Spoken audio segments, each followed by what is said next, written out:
Recorded Books presents an unabridged recording of Onward, a biography of African-American polar explorer Matthew Henson, by Dolores Johnson, narrated by Caroline Clay, and directed by Ethan Abbott Gamache. Forward. Growing up with an explorer in the family, even one who died long before I was born, always made life just a little more exciting. There was the pride of knowing someone in my own family had done something important. There was the inspiration when it came to my own adventures. Best of all, there were the stories. Oh, how I loved the stories. I would always ask my grandmother to tell me more about our family's explorer, my great-great-great-uncle, Matthew Henson.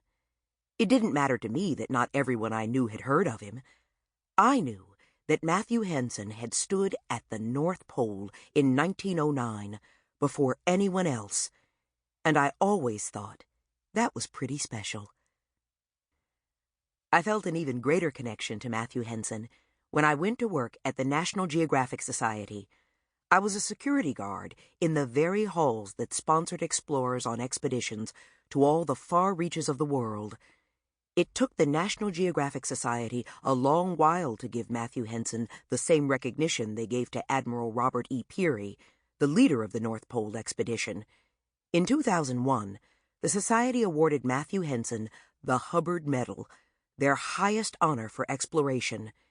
It was the first Hubbard Medal ever awarded posthumously. At the Matthew Henson Earth Conservation Center on the Anacostia River in Washington, D.C., I witnessed the ceremony along with other family members. I was proud that the stories I knew so well from childhood, the stories of this brave adventurer who persevered against many obstacles to achieve his goal, were beginning to be told.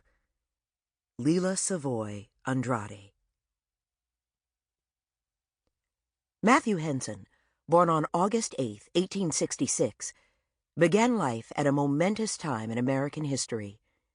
The Civil War had just ended, and the U.S. government was beginning to institute the policy of Reconstruction. This strategy was intended to reorganize the war-torn South and help the newly freed slaves. African Americans were optimistic that the end of slavery would bring about equality with white people, but the newly won rights of black citizens began to evaporate. Disorder was unleashed in Southern state governments. Angry white groups formed to terrorize African Americans into forfeiting their civil rights, the personal liberties guaranteed. Sample complete. Ready to continue?